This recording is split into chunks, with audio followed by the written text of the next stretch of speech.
어느 날 한 청년이 예수님께 나와서는 선생님이여, 내가 무슨 선한 일을 하여야 영생을 얻으리까? 이렇게 질문했습니다. 예수님은 이 청년에게 내가 생명에 들어가려면 계명들을 지키라 이렇게 말씀하셨습니다. 그래서 청년은 또 어느 계명이오니까 이렇게 물었고, 예수님은 살인하지 말라, 간음하지 말라, 도둑질하지 말라, 거짓 증언하지 말라, 내 부모를 공경하라, 내 이웃을 내 자신과 같이 사랑하라 하신 것이니라 이렇게 말씀하셨습니다. 그 10계명에 5계명부터 10계명까지 말씀하신 것입니다. 그래서 이 청년은 이 모든 것을 내가 지키었사온데 아직도 무엇이 부족하니까 이렇게 물었습니다. 이 청년은 자신이 율법의 모든 계명들을 잘 지켰다 그렇게 확신한 것입니다. 그런데 예수님은 내가 온전하고자 할진대 가서 내 소유를 팔아 가난한 자들에게 주라, 그리하면 하늘에서 보화가 내게 있으리라, 그리고 와서 나를 따르라 하셨습니다. 그러자 이 청년이 재물이 많음으로 이 말씀을 듣고 근심하며 가니라 이렇게 말씀하십니다. 이 청년은 자신이 하나님의 말씀을, 하나님의 계명을 잘 지켰다고 생각하고 있었지만 사실은 온전하지 못했다라는 사실을 말씀하고 있습니다. 여러분, 우리가 율법의 행위로 구원을 얻으려면 완전해야 합니다. 곧 모든 계명을 빠짐없이 지키되 항상 그리해야 한다는 것입니다. 갈라디아서 3장에서 바울은 무릇 율법 행위에 속한 자들은 저주 아래에 있나니 기록된 바 누구든지 율법책에 기록된 대로 모든 일을 항상 행하지 아니하는 자는 저주 아래에 있는 자라 하였음이라 이렇게 말씀하십니다. 율법의 행위로 구원을 얻을 수 있다 그렇게 믿는 사람, 내가 율법의 선한 행위들을 행하여서 구원을 얻는 것이다 믿는 사람은 저주 아래에 있다, 곧 구원을 얻을 수 없다라는 말입니다. 왜냐하면 율법의 행위로 구원을 얻으려면 율법의 모든 조항들을 항상 그리고 완전하게 지켜야 하기 때문입니다. 그런데 문제는 아무도 그리할 수 없다는 것입니다. 우리는 모두 완전하지 않으며 그래서 자주 실수합니다. 그래서 율법의 행위로 구원을 얻어야 한다면 자주 실패하는 우리들은 저주 아래 있다는 것입니다. 사랑하는 성도 여러분, 세상을 사는 우리 모두는 없습니다. 우리는 하나님의 은혜로 구원을 얻었지만 그러나 여전히 죄인들입니다. 단지 우리는 의롭다고 인정함을 받은 것뿐입니다. 우리가 죄 없는 의로운 사람이 된 것이 아니라 우리는 여전히 죄인이지만 성령이 선물로 주신 예수 그리스도를 믿는 믿음을 하나님께서 우리의 의로 인정해 주셨다는 것입니다. 그리고 우리는 주께서 우리를 부르시는 지금까지 진정으로 의로워지는 과정 가운데 있는데 그러나 여전히 불완전한 존재들이라는 것입니다. 그래서 바울은 이렇게 말했습니다. 내가 이미 얻었다 함도 아니요 온전히 이루었다 함도 아니라 오직 내가 그리스도 예수께 잡힌 바 된 그것을 잡으려고 달려가노라 이렇게 이야기합니다.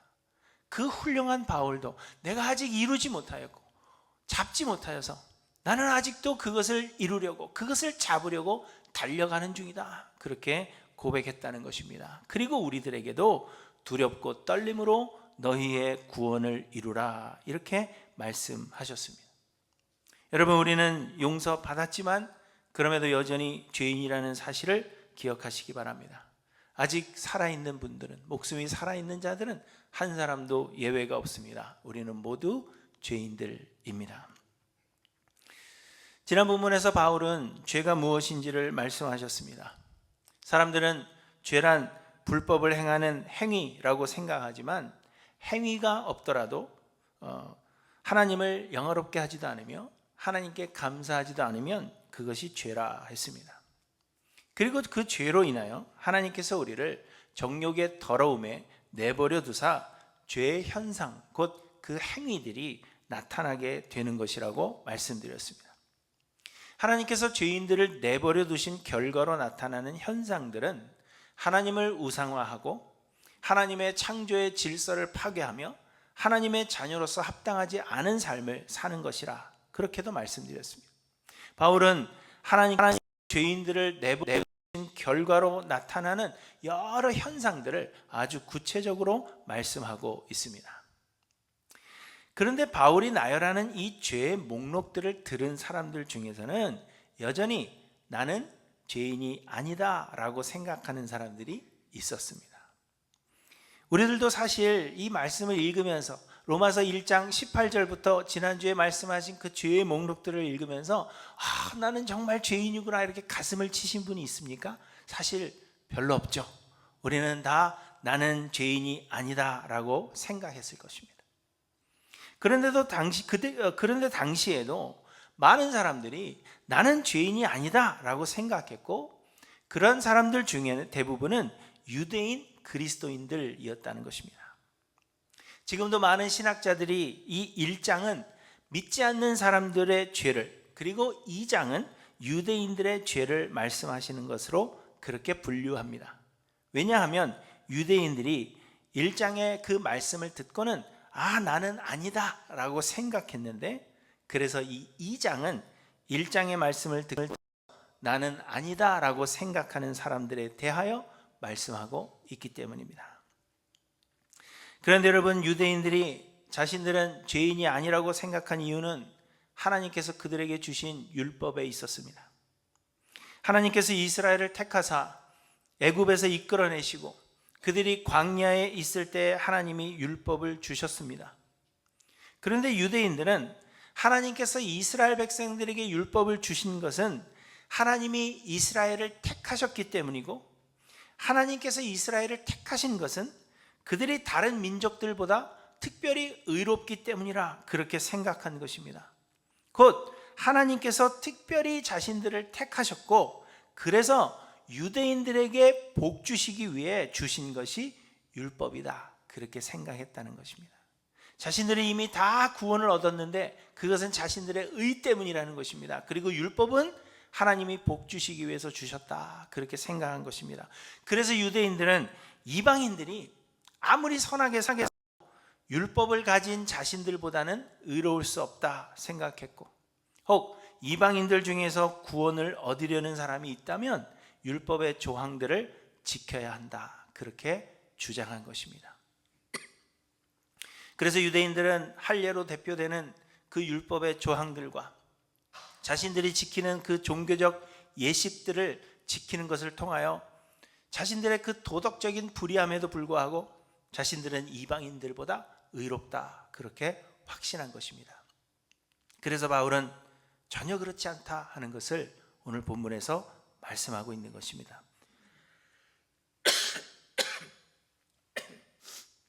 여러분, 이 율법이라는 것은 이렇게 살아야 한다 하는 행동 기준을 알려주는 강령입니다. 그래서 율법은 그렇게 지켜질 때에 의미가 있는 것이지, 율법을 가졌다는 것 자체로 의미가 있는 것은 결코 아니라는 것입니다. 율법의 내용을 조목조목 빠짐없이 아는 것도 아무런 의미가 없습니다. 율법은 말씀하시는 대로 지켜야만 있는 것입니다. 그래서 바울은 13절에 하나님 앞에서는 율법을 듣는 자가 의인이 아니요 오직 율법을 행하는 자라야 의롭다 하심을 얻으리니 이렇게 말씀하고 있는 것입니다. 유대인들이 우리는 율법 때문에 이미 나는 의롭다라고 생각하고 있지만 하나님은 그거 아니라는 거예요. 율법이 있어도 지키지 않으면 아무런 의미가 없다는 것입니다. 그런데 이방인들은 문서화된 율법은 없었지만 하나님께서 행동의 강령을 그 마음에 심어주셨는데 그것이 곧 양심이라고 말씀하고 있습니다. 그리고 그 양심이 율법의 역할을 하는 것이다 말씀하고 있는 것입니다. 14절부터 보시면 율법 없는 이방인이 본성으로 율법의 일을 행할 때에는 이 사람은 율법이 없어도 자기가 자기에게 율법이 되나니 이런 이들은 그 양심이 증거가 되어 그 생각들이 서로 혹은 고발하며 혹은 변명하여 그 마음에 새긴 율법의 행위를 나타내느니라 이렇게 말씀하십니다. 유대인들에게는 율법이 행동의 강령이고 이방인들에게는 양심이 행동의 강령이 된다는 것입니다. 그러므로 율법을 가진 것이 더 특별한 의미를 주는 것은 아니라고 말씀하고 있는 것입니다. 그러므로 율법이든 양심이든 중요한 것은 하나님의 뜻대로 행하는 자라야 구원을 얻는다는 것입니다. 6절부터 말씀하십니다. 하나님께서 각 사람에게 그 행한 대로 보응하시되 참고 선을 행하여 영광과 존귀와 썩지 아니함을 구하는 자에게는 영생으로 하시고 오직 당을 지어 진리를 따르지 아니하고 불의를 따르는 자에게는 진노와 분노로 하시리라.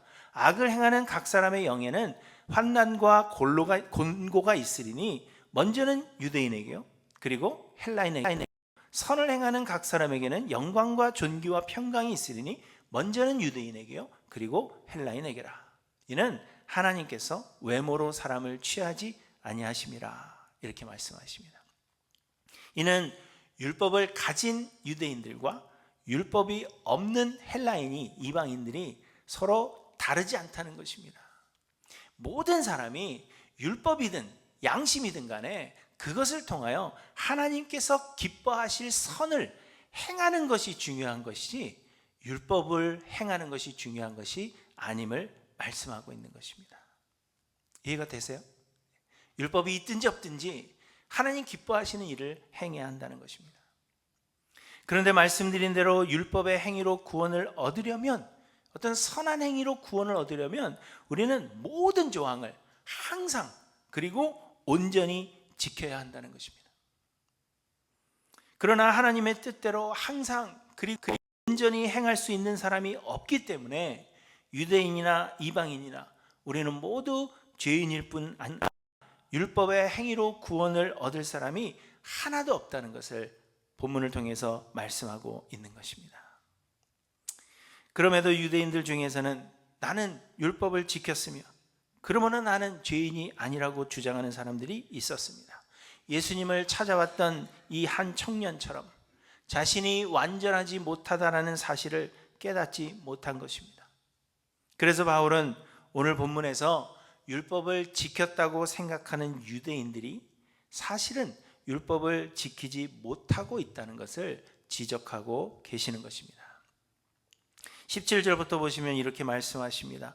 유대인이라 불리는 내가 율법을 의지하며 하나님을 잘 율법의 교훈을 받아 하나님의 뜻을 알고 지극히 선한 것을 분간하며 맹인의 길을 인도하는 자요 어둠에 있는 자의 빛이요 율법에 있는 지식과 진리의 모본을 가진 자로서 어리석은 자의 교사요 어린아이의 선생이라고 스스로 믿으니 그러면 다른 사람을 가르치는 내가 내 자신은 가르치지 아니하느냐. 이렇게 말씀하십니다.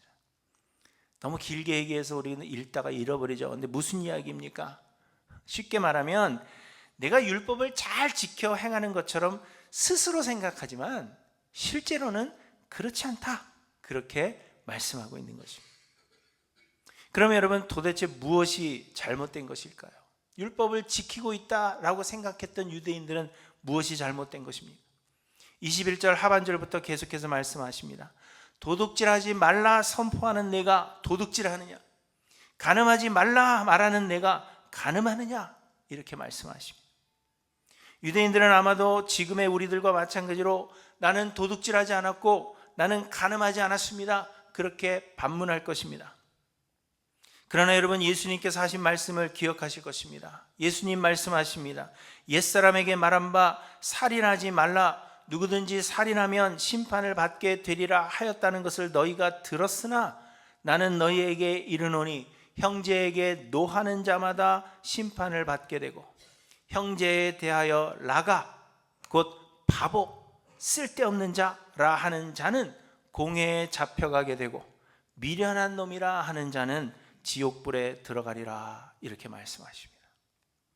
형제를 막 미워하고 저주하고 이게 아니라 바보라고 이야기해도 하나님 앞에 죄가 된다는 것입니다. 그게 살인이라는 것입니다. 뿐만 아니라 또 간음하지 말라 하였다는 것을 너희가 들었으나 나는 너희에게 이르노니 음욕을 품고 여자를 보는 자마다 마음에 이미 간음하였느니라. 이렇게 말씀하셨습니다.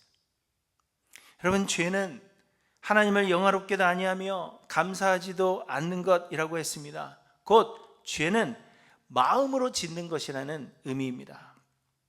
그리고 그 마음이 죄의 현상으로, 죄의 행위로 나타나게 되는 것입니다.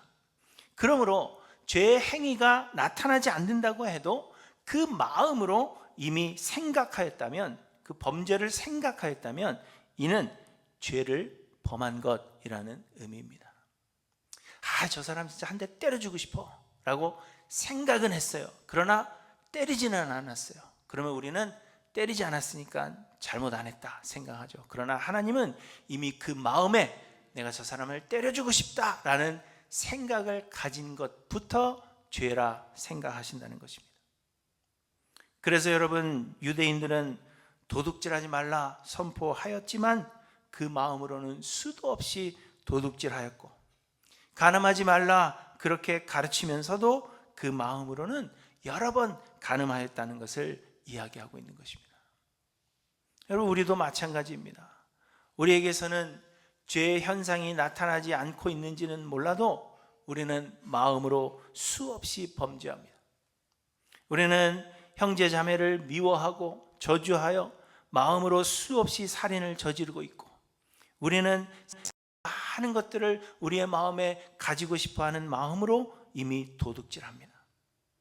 우리는 마음으로 간음하며 우리의 마음으로는 하나님의 계명을 어기며 살아가고 있습니다. 우리는 그 누구도 완전하지 않으며, 그래서 우리는 모두 죄인임을 말씀하고 있는 것입니다. 사랑하는 성도 여러분, 이 사실을 기억하시기를 바랍니다. 죄의 행위가 나타나지 않아도 우리는 이미 수없이 마음으로 하나님 앞에 범죄한 자들임을 말씀하고 있는 것입니다. 또한 본문 22절 하반절에 보시면 우상을 가진 내가 신전 물건을 도둑질하느냐 이렇게 말씀하십니다. 신전 물건을 도둑질한다 하는 이 말씀의 해석은 좀 불분명합니다. 일부 신학자들은 여기에서의 신전을 우상의 신전보다는 예루살렘 성전으로 간주하여 해석하기도 합니다. 어떤 사람들은 하나님께 봉하는 유대인들에게 하나님의 것을 도적질한 것이라 그렇게 말씀하시는 말라기 말씀을 토대로 하여서 성전세를 드리지 않는 유대 그리스도인들, 이 그리스도인들이 성전세를 잘못 사용되고 있기 때문에 잘 드리지 않았는데, 이 성전세를 드리지 않는 그리스도인들의 행위에 대한 지적이라 그렇게 말하기도 합니다. 또 어떤 사람들은 율법의 규정을 일반 사람들이 지킬 수 없는 수준으로 너무 상향화해서 하나님이 받으셔야 할 그 영광을 오히려 도적질한 것이라 그렇게 말하기도 합니다. 그러나 사실 여기 본문의 신전을 성전으로 해석하는 것 자체가 무리가 있는 것입니다. 여러 해석 중에 가장 신빙성이 있는 해석은 신명기 7장 26절에 보시면 너는 가증한 내 집에 들이지 말라. 너도 그것과 같이 진멸당할까 하노라. 너는 그것을 멀리하여 심히 미워하라. 그리고 그것은 당할 것임이니라. 이렇게 말씀하시는데, 가증한 것들 집에 가져오지 말라는 거죠. 들이지 말라는 겁니다. 그런데 유대인들 중에서 우상을 숭배하는 것은 아니지만 우상을 제사하는 데 쓰이는 여러 도구들을 자신의 필요나 혹은 기호에 따라서 집으로 가져오는 일들이 있었다는 것입니다. 우상을 섬기고 우상에게 제사하는 그런 여러 어떤 그 산당이나 이런 데가 있잖아요. 근데 거기에 가보니까 거기서 쓰는 물건들이 저거 우리 집에도 좀 있으면 좋겠다 이런 생각을 가졌다는 겁니다. 또 때로는 기호에 따라서 저거 이쁜데 귀여운데 또 금으로 입힌 거는 좀 값이 나가겠는데, 그러한 것들을 가져오는 일들이 있었다는 거죠. 그래서 바울이 그것을 지적하는 것이라 하는 견해가 있습니다. 그런데 이처럼 유대인들은 종종 율법의 조항들을 바리새인들과 서기관들에게 유리하도록 변경시키고는 했습니다.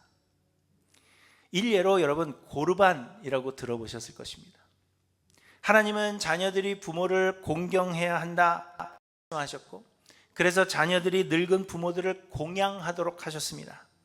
그런데 유대인들은 부모에게 드리고 싶지 않아서, 부모에게 드리는 것이 너무 아까워서 내가 부모에게 드려야 할 것이 고르반, 곧 하나님께 드림이 되었다라고 말하기만 하면, 고르반이라고 선언하기만 하면 부모님께 드리지 않아도 되는 것으로 법을 변경시켜버린 것입니다. 그래서 아마도 유대인들은 우상에게 절해서도 안 되고 우상에게 바쳐졌던 음식조차도 먹어서는 안 된다, 그렇게 강하게 주장했지만 우상 숭배에 사용되는 도구들을 가져오는 것은 우상 숭배를 못하도록 걸림돌이 되는 것이다 라고 자의적으로 해석하여서 우상 숭배에 쓰이는 도구들을 가져오는 것에 꺼리낌이 없었던 것으로 그렇게 보여지는 것입니다. 곧 이 율법을 자신에게 이롭게 자의적으로 해석했다는 것입니다. 그런데 여러분, 사실 우리도 하나님의 말씀을 나에게 유리하도록 자의적으로 해석하는 경우가 많이 있습니다. 안식일을 기억하여 거룩하게 지키라 하셨는데 나를 위한 즐기면서도 이는 성도 간의 교제니까 괜찮다 애써 정당화하기도 합니다. 또한 우리는 다른 사람들을 정죄할 때는 철저하게 적용하던 그 하나님의 말씀을 나에게는 여러 상황과 환경을 핑계로 적용하지 않을 때가 너무 많은 것입니다. 타종교의 의식들이 기독교 안에 슬며시 흡수된 것들도 많이 있습니다.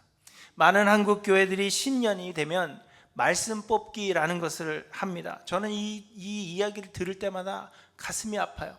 통 안에 성경 구절들을 적어놓은 쪽지를 넣고 한 사람씩 그 말씀을 뽑는 겁니다. 그리고 그 뽑은 말씀을 하나님께서 한 해에 자기에게 주시는 말씀으로 붙잡고 살라는 것입니다. 그러나 여러분, 하나님의 말씀은 어느 한 구절만 한 해에 붙잡고 살아야 하는 것이 결코 아닙니다. 성경의 모든 말씀을 우리는 모두 귀하게 여기며 우리의 삶의 모든 분야에 항상 적용하기를 힘써야 하는 것이 하나님의 말씀입니다. 그런데 마치 행운을 뽑듯 그렇게 말씀을 뽑는 것은 잘못된 것이지만 한국교회에 만연해 있습니다. 그런데 여러분, 이뿐 아니라 대부분의 영성훈련이라는 이름으로 미신이나 신비주의, 그리고 특별히 동양 종교와 혼합한 형태의 의식들이 교회 안에 많이 출현하게 되었고, 또 많은 사람들이 무분별하게 이러한 것들을 좋아합니다. 이처럼 여러분, 우리는 하나님의 말씀에 순종하며 산다 그렇게 이야기하지만 실상은 하나님의 말씀을 나에게 유리하도록 자의적으로 해석하여 하나님의 뜻을 오히려 거역하며 계명을 어기는 경우들이 많이 있다는 것입니다. 여러분, 이처럼 우리는 그 누구도 완전하지 않으며 우리는 그래서 모두 죄인들입니다. 그리하여 유대인들의 삶은 하나님을 영화롭게 하지 못했습니다. 본문 23절에 바울은 이렇게 이야기합니다. 율법을 자랑하는 내가 율법을 범함으로 하나님을 욕되게 하느냐? 기록된 바와 같이 하나님의 이름이 너희 때문에 이방인 중에서 모독을 받는도다, 이렇게 말씀하십니다. 여러분, 죄란 어떤 특정한 행위이기보다는 하나님을 영화롭게도 아니하며 감사하지도 않는 것이라고 했습니다. 우리는 나름대로 많은 선한 일을 하고 하나님을 위한 많은 수고를 하더라도 이를 통하여 하나님을 영화롭게 하지 못하고 하나님이 영광받지 못한다면 이는 죄라는 것입니다. 그런데 유대인들은 율법을 지키려고 노력했습니다. 특별히 여러분, 바리새인들은 안식일을 준수하였고 정결법을 준수했습니다. 항상 깨끗하려고, 하나님 앞에 깨끗하려고 노력했다는 것입니다. 밥 먹기 전에 손 씻고, 무슨 일이 있으면 손 씻고, 그러한 일들을 행한 것입니다. 그들은 철저하게 회당 중심의 삶을 살아서 안식일에 멀리 여행하는 일이 없도록 했습니다. 지금도 보십시오. 많은 유대인들이 회당 중심의 삶을 살아갑니다. 그들은 일주일에 2번씩 금식하였고 소득의 11조를 철저하게 하나님 앞에 드렸으며 토색, 불의, 간음을 하지 않는 등 하나님의 계명을 지키고자 수고했고 정결한 삶을 살고자 노력했습니다. 사람들이 볼 때 이렇게 훌륭한 종교인들은 있을 수 없는 것입니다. 그러나 여러분, 결론적으로 그들의 삶이 하나님을 영화롭게 했습니까? 그들의 삶은 하나님을 영화롭게 하지 못했습니다. 오히려 바리새인들의 삶 때문에 하나님의 이름이 이방인 중에서 모두 받는다, 그렇게 말씀하고 있습니다. 왜요? 죄인임을 깨닫지 못하는 그 교만함 때문입니다. 나는 하나님의 말씀을 잘 지켰다, 나는 의로운 사람이다, 그렇게 생각하는 그들의 교만 때문에, 자신의 죄인임을 깨닫지 못하는 그 교만 때문에 오히려 다른 사람들의 눈에 보기에는 하나님의 영광을 올려드리지 못하는 죄인의 모습밖에 비춰지지 않았던 것입니다. 여러분 죄를 짓지 않고자 노력하지만 율법의 내용이나 우리가 무엇을 해야 하는가, 그러한 것보다 중요한 것은, 우리가 중요하게 생각해야 될 것은 하나님이 나로 인하여 영광을 받으시느냐 하는 것입니다. 현대에도 하나님의 뜻대로 산다고 공공연하게 말하는 수많은 사람들이 있습니다. 정치인들은 물론이고 유명 연예인들도 TV에서 나와서 나는 그리스도인이고 하나님의 영광을 위해서 산다 말합니다. 종교인들은 말할 것도 없습니다. 수많은 이름이 나 있는 목사님들이 방송에 나와서 하나님을 위해서 사는 것처럼 이야기합니다. 그러나 여러분, 하나님이 이들을 통하여 영광을 받으십니까? 요즘 세상을 보십시오. 오히려 나는 하나님의 영광을 위해서 산다 공공연하게 말하는 이들 때문에 하나님의 이름이 오히려 모독을 받는 것을 우리는 경험하고 있습니다. 그리고 여러분, 나의 삶은 하나님을 영화롭게 하고 있는지 돌아봐야 합니다. 하나님은 나로 인하여 영광을 받으십니까? 내가 주를 위하여 무엇을 하고 어떤 계명을 얼마나 잘 지키는가, 그것이 중요한 것이 아닙니다.